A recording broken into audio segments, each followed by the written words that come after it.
going to talk about discipline.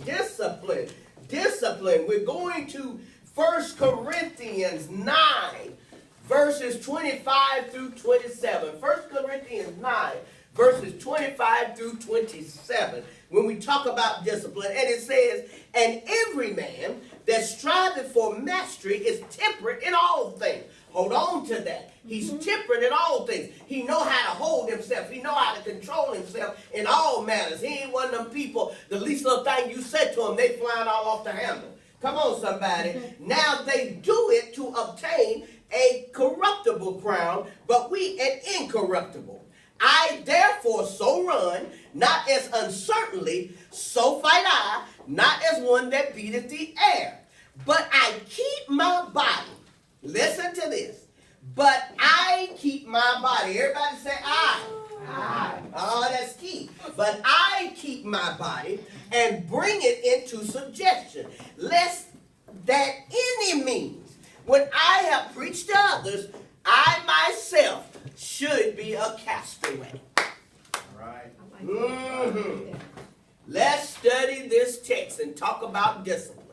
Yeah, you can say the word discipline and folks will go, ooh. Discipline is a blessing. Let's look at how. Last week we looked at how and why God chastises us. Today we will look at the role of discipline in our progression towards spiritual maturity. We have a warped view of discipline. And yes, we do. That's why you can say, God disciplined.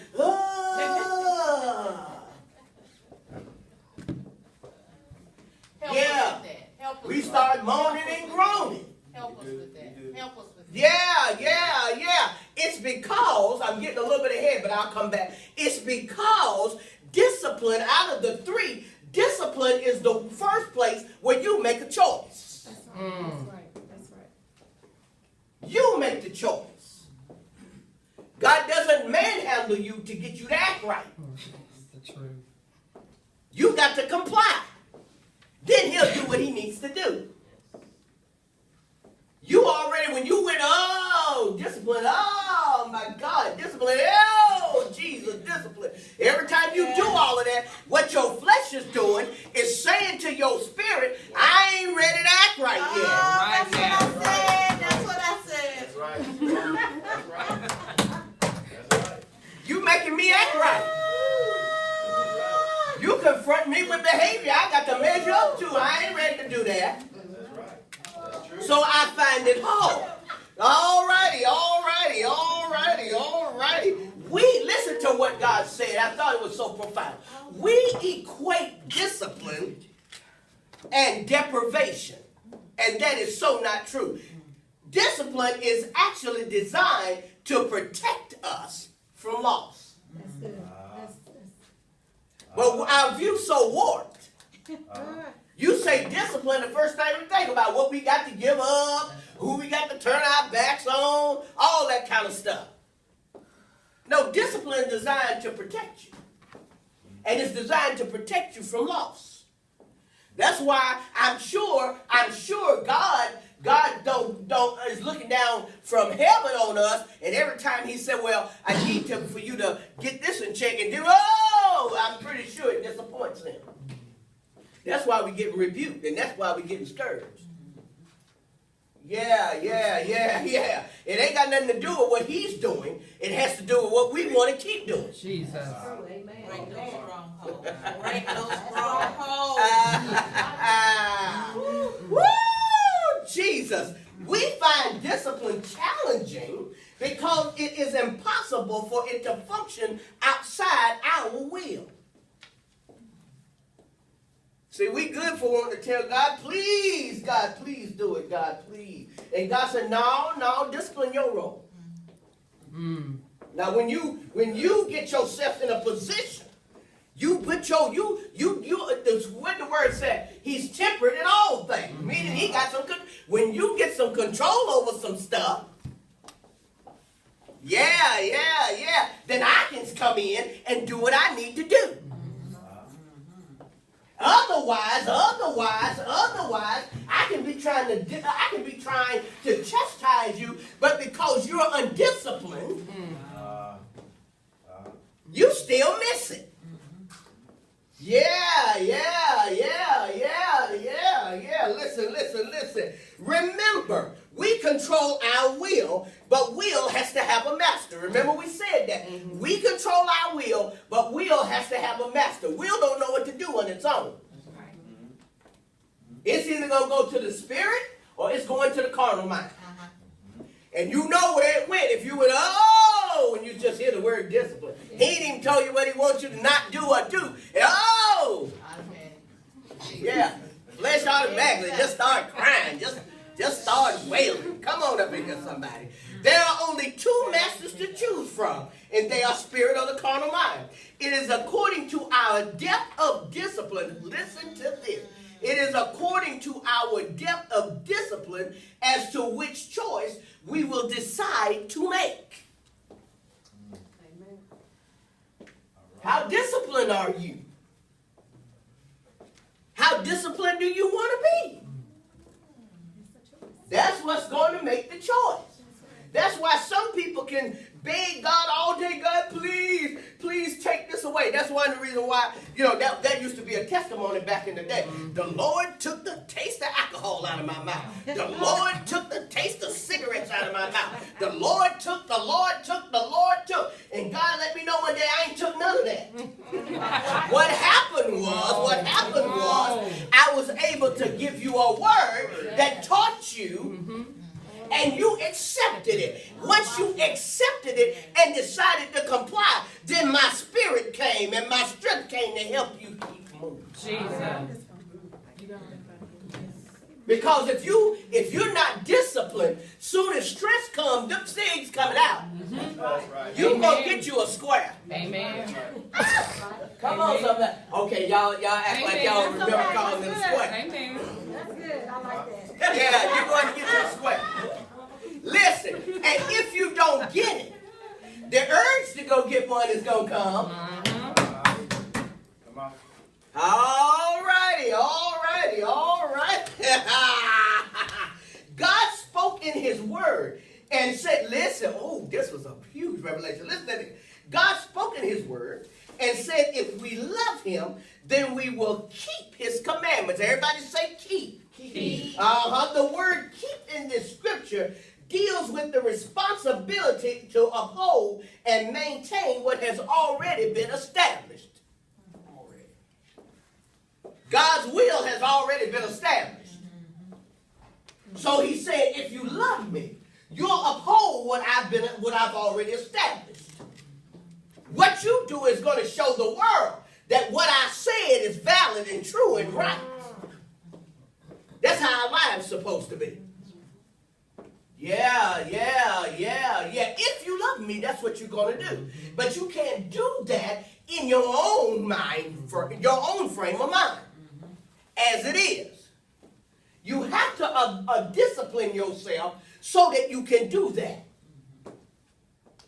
Yeah, because you're always going to have choices. Somebody cuss you out, you always have a choice. You can either cuss them back, or you can be disciplined and uphold what the word said. Okay, you cursing at me, but I'm going to pray for you. And I'm going to mean it. And it ain't going to be a witchcraft prayer. Y'all know what a witchcraft prayer is, right? God sick them. God get them. God, you saw what they did. God, listen, let me bring it a little closer. God, I see you blessing them, and I'm upset with you. Because I can't believe you blessing them after they done cussed at me. We supposed to be down, God. We supposed to have it like that. When they do something to me, you supposed to do something to them. That's right. No, we ain't praying them kind of prayers. No, that ain't right. Discipline won't let us do that, huh? All righty. If we accept the responsibility, to keep the commandments, then we become accountable for what transpires when we fail to do so. So in other words, when God gives a commandment and we understand what God says the mandate is, we have a responsibility to follow it. That's where discipline comes in. Because if we don't follow it after knowing it, then whatever transpires after that, we're responsible for it. That's right. That's called responsibility. Yeah. Yeah, God don't leave nothing undone, does he? Yeah. Think about it. I ain't trying to upset people or make you feel all discombobulated, but think about it. What you live in front of somebody may save their life. That's right. Amen. And if you out here living all jacked up, ain't got no control over yourself. You ever heard people say, whatever comes up, comes out. That's undisciplined. Amen. And somebody lose their way or never find the way because you in the way, you gonna be held responsible for that. Huh? Yeah. Think about that. Our obedience to the commandments not only shows God's love, that we love him, but it also supports and upholds the truth of what the commandments teach. In other words, when you show somebody, as much as you dislike me, I'm going to love you. I don't care how much you think you don't love me. I'm going to love you so much, I'm going to make you ashamed not to love me back. And even if they decide they don't want to love you, all them people sitting around thinking, but you know what? I see the love of God in her. I see her getting blessed. I don't know what's wrong over here. And that's my boy over there. That's my girl over there. But I'm paying attention to what this one doing over here. Come on, somebody. I see God over here. No. Everybody got to know you ain't scared of somebody. So when they cussing at you, you gonna fly all off the handle and cuss back. Where is your discipline? Where is your discipline? Oh, my. So then while you up there rolling your eyes back and you up there cussing back, they sitting over here thinking, see, that's how them Christian people do. See, that's how they act right there. That's why I don't go to church. That's why I don't fool with them folks. Come on up in here, somebody. That's true. Now you're responsible. Now you're responsible for that image that they got of God because of what you didn't do. Come on. Woo, Jesus. The only way we can support the commandment is to subject ourselves to them. To subject is to yield to the authority of another. It is a determination to obey. Yes. Subjection is obtained through discipline. Listen, in the text, Paul uses the analogy of professional running. It is interesting that he sets his focus on the mindset that each athlete has, that if they are going to be good, strive for mastery, then they commit to fashion their entire lifestyle, being temperate in all things, to being a good runner. In other words, it's interesting that Paul was looking at the mindset of the runners and how they all were determined to be good. They all knew one prize. We're going to run up against each other and one of us going to win.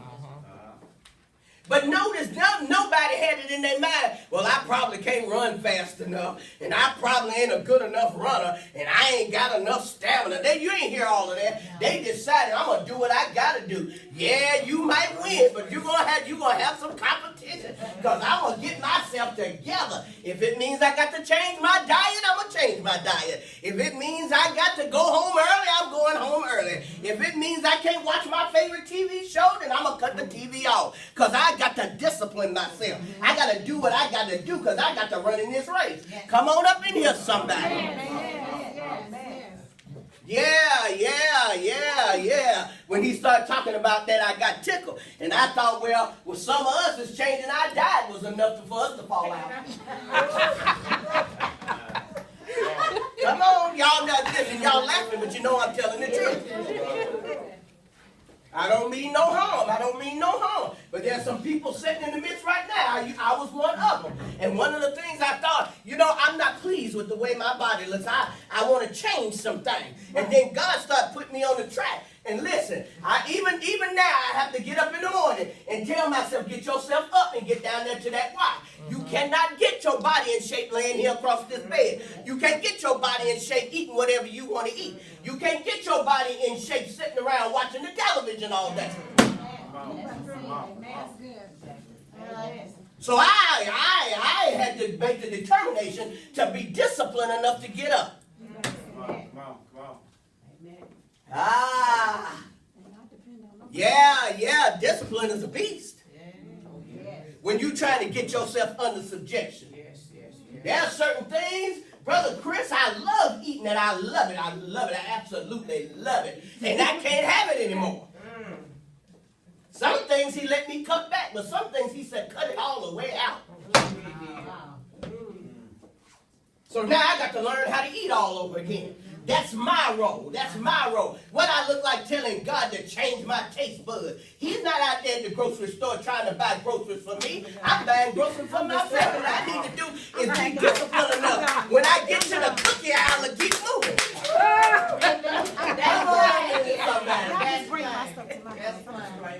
Come on, somebody. Yeah. Nicole's sitting there grinning at me. She don't know I be grinning at her in her face, but when I'm in that grocery store, I can tell it all. But God will send her face every time I think I want to pick up something. I'll see her face. She don't even be saying no. She just be having that look on her face. Like you sure you want to eat that. And I have to put it down as bad as I want it. That's discipline. That's discipline. I'm going to sit here and believe God to take such and such from me. You'll still be sitting there because something he ain't going to take. You got to become disciplined enough. You got to want what he got for you enough to discipline yourself. To go get it and work that thing. Amen. Oh, come on.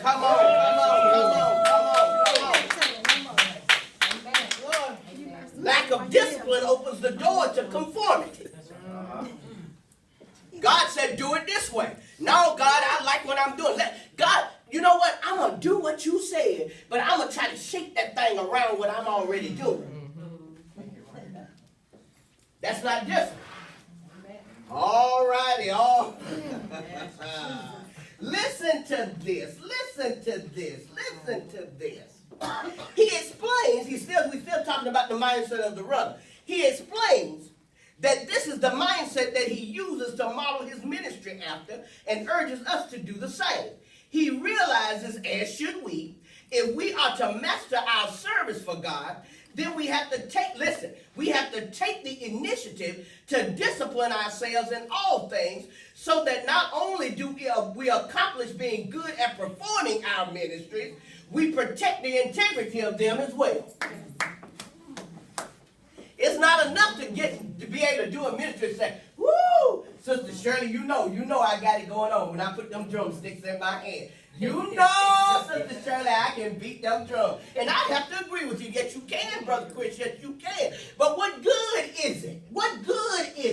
To be able to beat those drums as well as you beat those drums, but then the rest of your life is jacked up. You ain't disciplining yourself. You playing for the church and everybody see you doing it and everything. But on Sunday, you playing for the church. You good, but where's the integrity of what you doing? Yeah.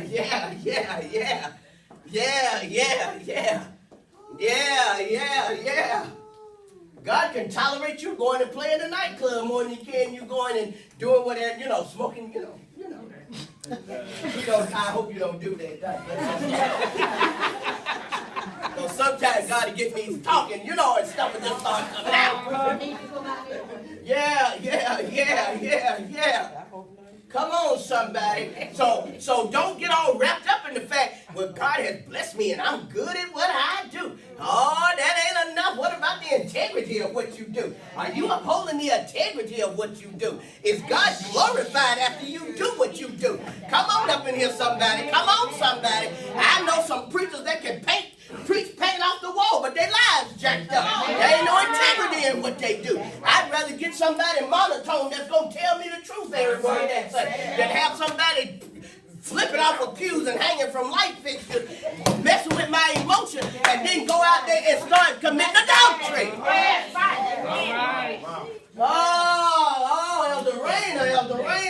no-brainer. Listen. Discipline does not shield us from making mistakes. Yes. Did you hear that? Yes. Discipline does not shield us from making mistakes. I want y'all to repeat that because I want you to get that. Discipline does not shield us from making mistakes. Absolutely. Listen, but it can protect us from failure. Amen. Yes. It won't shield you from making a mistake, but it'll protect you from failure. Yes. Amen. You make a mistake and learn from it, Yes. and then get yourself together. Discipline just helped you. Amen. Yeah. I love that. That ought to free somebody up. That ought to free somebody up. Discipline. It's not going to stop you from making a mistake, but it is going to protect you from failure. Amen. In the text, Paul uses the term castaway.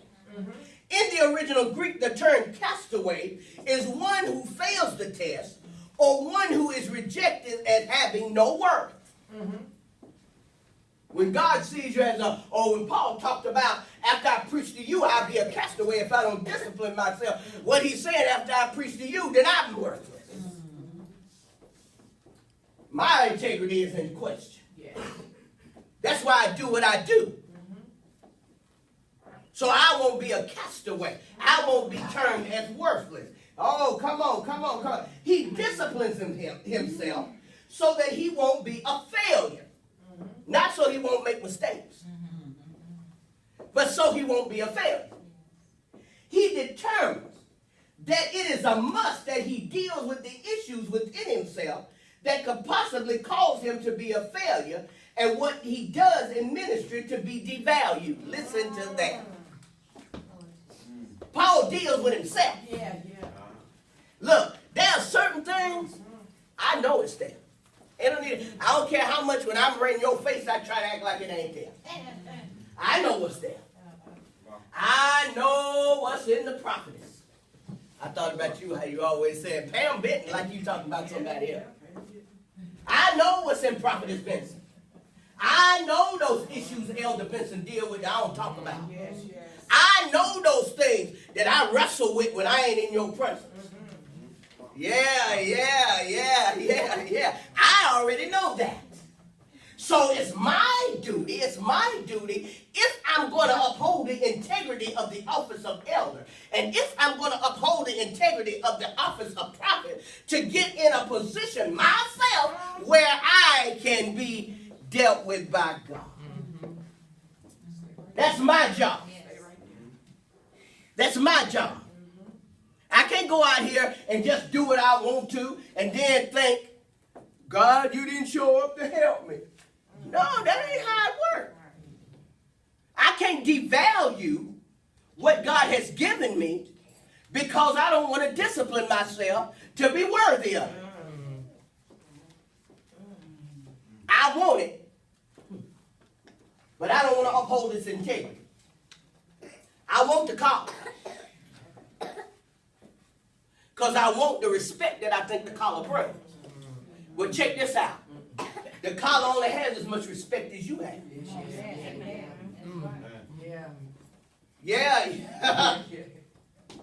There's some people wearing this, and they don't get a lot of respect. Because this is supposed to put you in a position where you'll discipline yourself to uphold its integrity. All right. Y'all got quiet right quick. I was about to hear some crickets. Let me keep moving. Discipline positions us so that we are not just exposing, listen to this, we are not just exposing ourselves to the Word of God, but we will be compelled to adopt behavior that will cause us to obey the Word as well. You're going to hear this again about 10 o'clock. Discipline. It's one thing to sit under the Word. It's another thing to sit under the Word and then use something with it.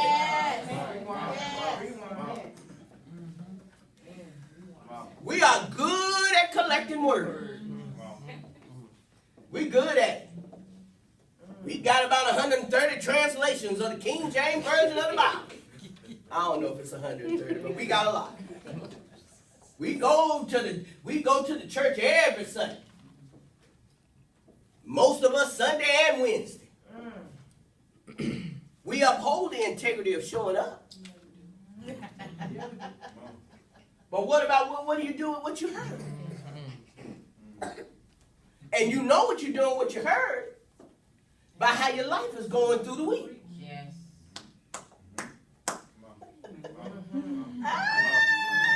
Listen, how can I say something y'all not get upset? I'm going to say it anyway. I remember I'm going back to our first Wednesday when Sister Pam was teaching and what I felt in the atmosphere. All these people who've been sitting on the word. Some of y'all, I've been with you since 1995. Yeah, we go way back. We go to P.A. Samuel days. Just fat with word. Got all kinds of word. So then it became noticeable, very noticeable, when the word is coming forth and God is talking about using the word that we done accumulated all these years. You're going to hear this again about 10 o'clock. And there is an apprehension in the air.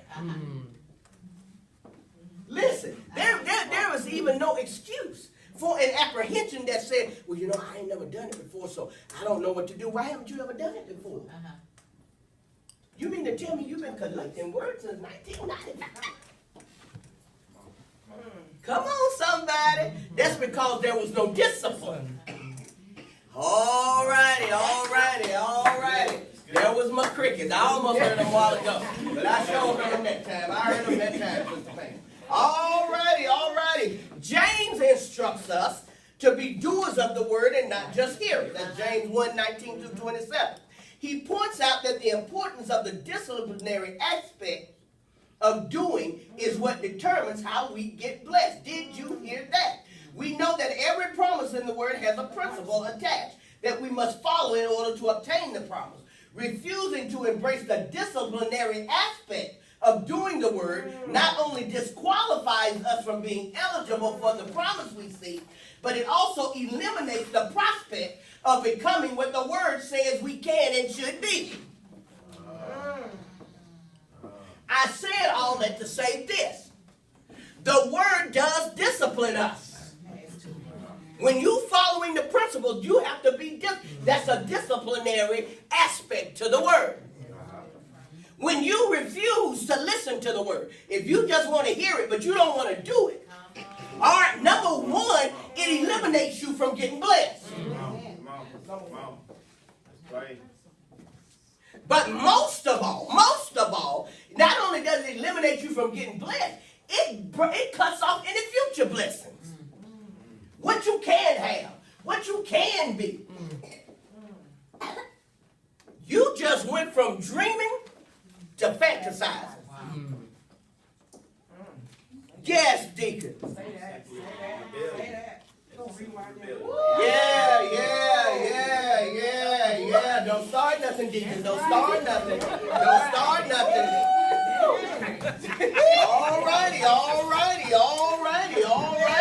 Listen. How much time I got? Wait a minute. I know I ain't got no 30 minutes. Listen. Discipline becomes daunting. Listen to this. Discipline becomes daunting when we link our willingness to obey the word with our perceptions of how we interpret the word, especially if our perceptions of the word are in error. Say it again. This is what makes you, when you hear the word, your perceptions of the word are in error. Now everything God said do, that's hard. God, that's hard. God, that's a challenge. That's hard. Because you linked it to what you think the word is saying.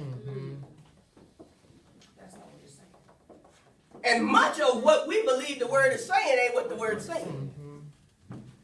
Come on, somebody. Well, it is what the word is saying. Yes, finish. And our carnal mind. Yeah,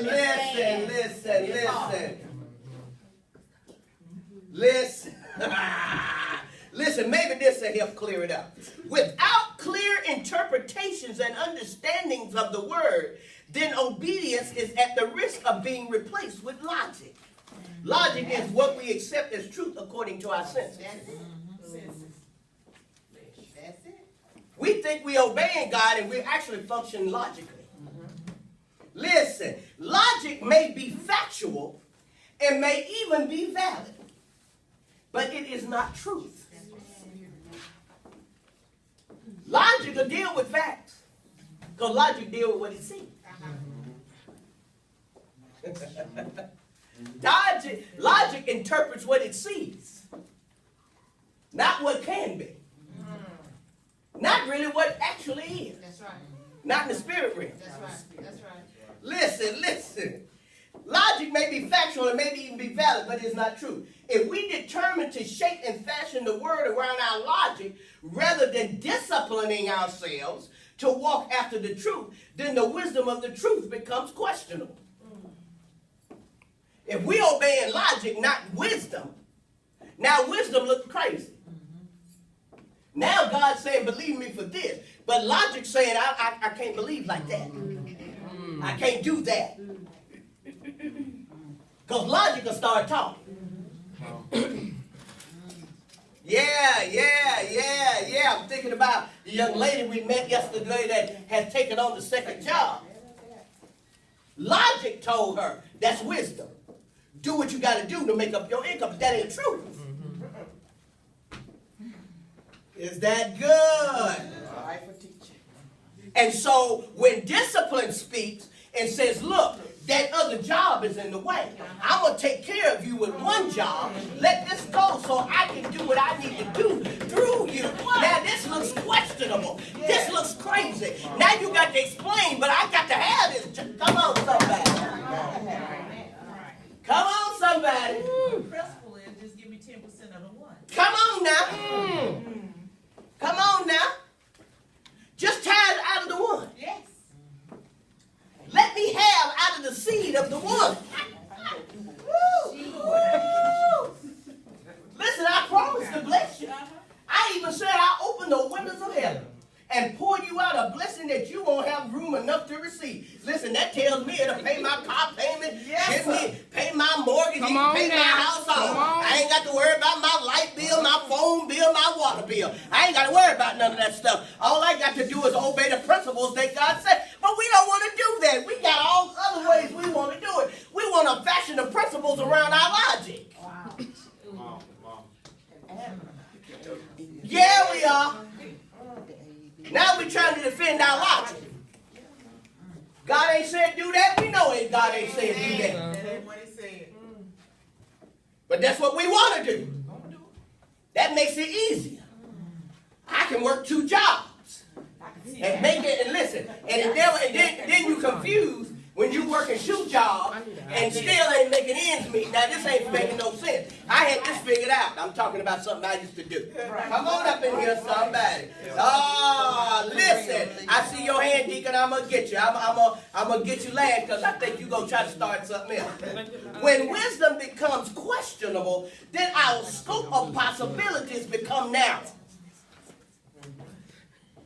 You open the scope of possibilities when you say, you know what? I'm struggling financially, but you know what, God? I'm going to do what you told me. Show me how to discipline myself in my financial area. Show me how to make a budget, God, where I can do what you want me to do and still have something left over, God. Show me how to save money, God. Show me how to cut my children back from wanting everything and I can have something. Come on up in here, somebody. God, show me all of this. Show me. I know where I got off, God, and now here I am trying to work 2, 3, 4, 5, 6, 7, 8 jobs trying to make ends just meet. Come on, somebody. Oh, glory to God. Show me, God. But then, if you do that, that means there's some things God's gonna tell you to do that you ain't really ready to do. There's gonna be some sales signs you got to walk by. Come on, yeah. And if you got the Holy Ghost like I got the Holy Ghost, you might walk by, but you walking by looking like this because the Holy Ghost is saying, but you asked me to discipline you. You asked me to show you how to save money. You don't don't need another pair of shoes. And then it'll show you some shoes you got in the closet you ain't never worn. And you done had them for almost a year. Come on up in here somebody. Yeah. But logic keep telling you. Logic will tell you, but I need another pair. I ain't got nothing to wear with it right now, but I need another pair. Let me go ahead and get these because they're on sale. I ain't paying full price. Oh, come on. Come on. Oh, my. What is it, Marty? Does anybody know how to start an IV in here? That's what. Oh, she said I got 3 minutes. Go ahead and make your comment, Brother Wilson. I'm almost through. That's what discipline kicks in at. Yeah, listen to what happens. This mindset, when you hear discipline and you ignore it, this mindset positions us to doubt God rather than exercise our faith to believe it. Now everything that God commands us to do seems hard. The devil would have us to despise discipline for this reason. Yeah. However, if we can embrace discipline, then we will discover that it opens the possibilities and potential of what we can be beyond what we are. Discipline is not designed to take anything away from us, but it enables us to open the avenue to what is available to us. Give God a hand praise.